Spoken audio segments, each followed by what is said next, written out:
A Russian oil Zan-laden tanker named Aqua Titan, originally bound for China's Rizhao port with a full load of Urals crude, has suddenly executed a sharp U-turn turn in the middle of the South China Sea and is now racing toward India's new Mangalore port. Scheduled to arrive on March Arshii if this diversion and the wave of similar reroutes by at least 7 other Russian tankers continue.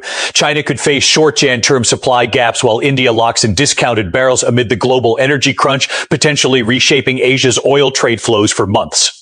Yet beneath this seemingly commercial mid-Jan voyage switch lies a profound strategic signal.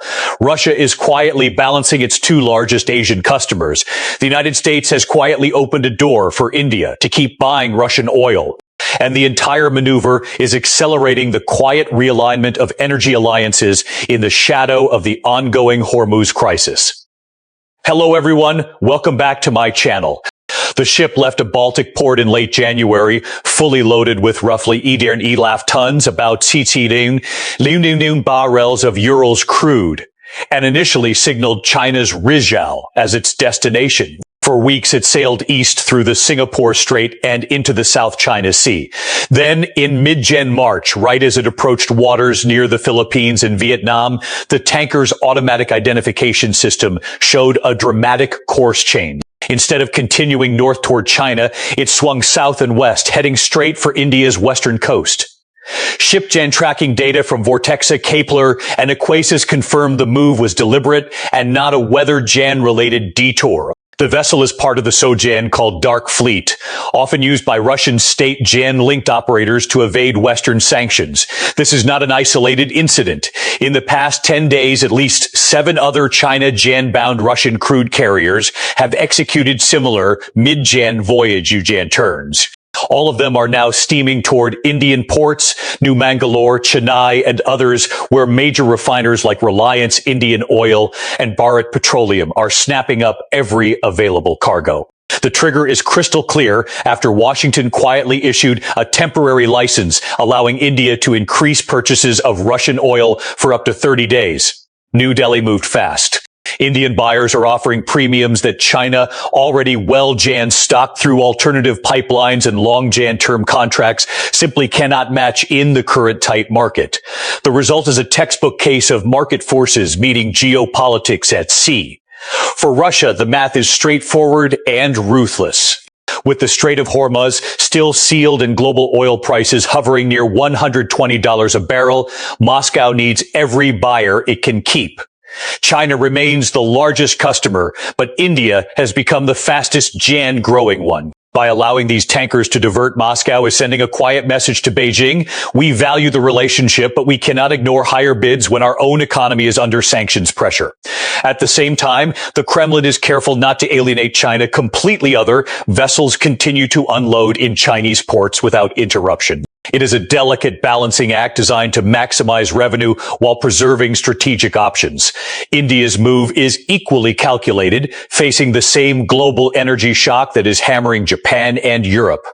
New Delhi has seized the moment. Russian Urals crude is trading at a deep discount to Brent, sometimes $30 cheaper per barrel.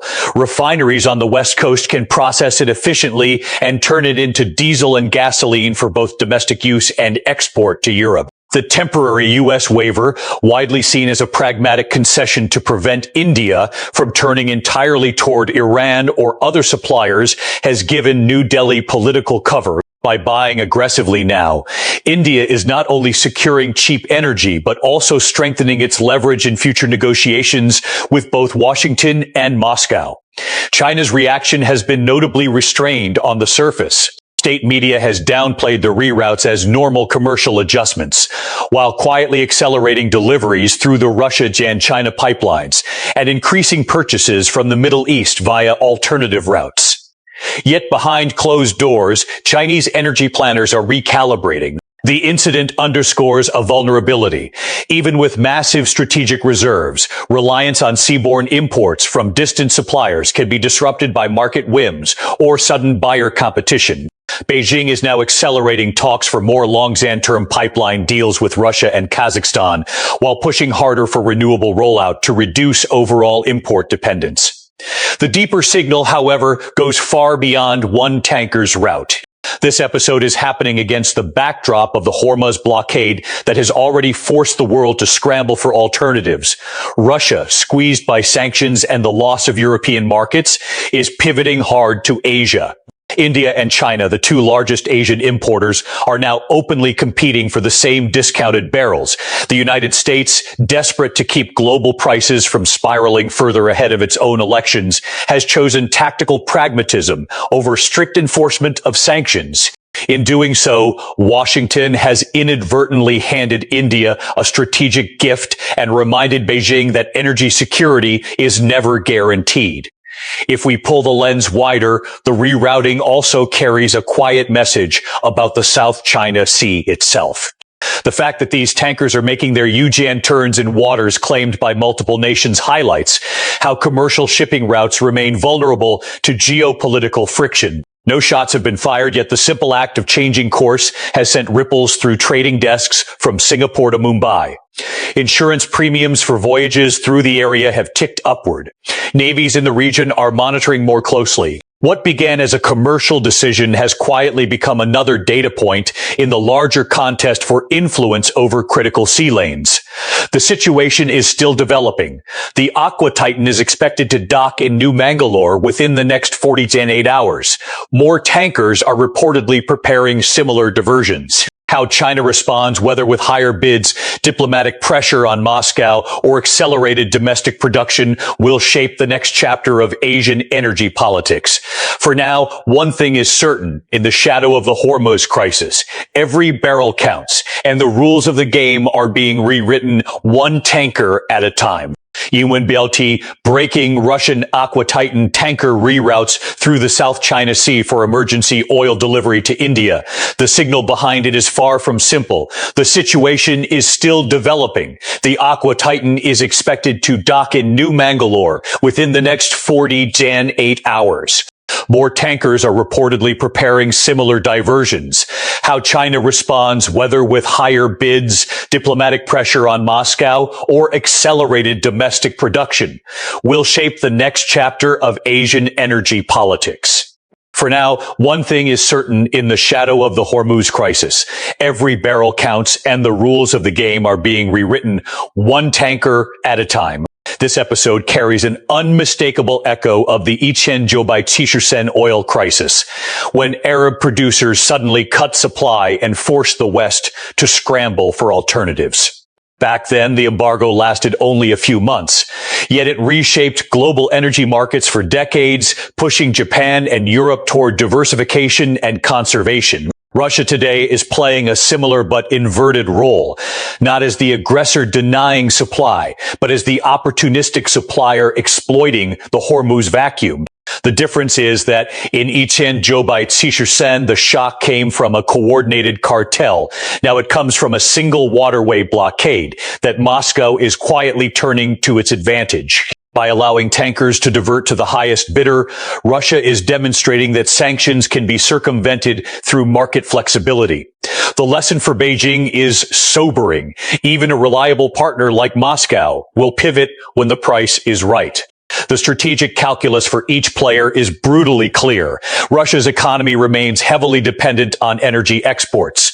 With European markets closed and China's demand somewhat capped by domestic production and pipeline limits, India has emerged as the perfect swing buyer. New Delhi's refineries are among the world's most flexible, capable of processing heavy sour crude like Urals at high margins.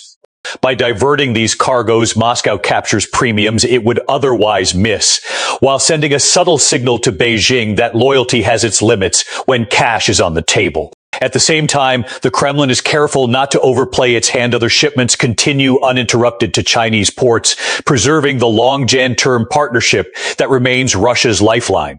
India's opportunistic grab is equally pragmatic. Facing the same energy shock that is crippling Japan's industries and Europe's factories, New Delhi has seized a rare window.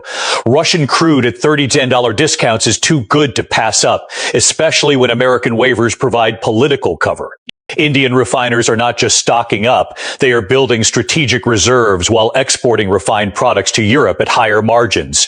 This creates a virtuous cycle: cheap input, high ZAN value output, and strengthened bargaining power in future talks with both Washington and Moscow. The move also quietly bolsters India's position as the swing player in Asian energy markets, a role it has long sought but rarely achieved.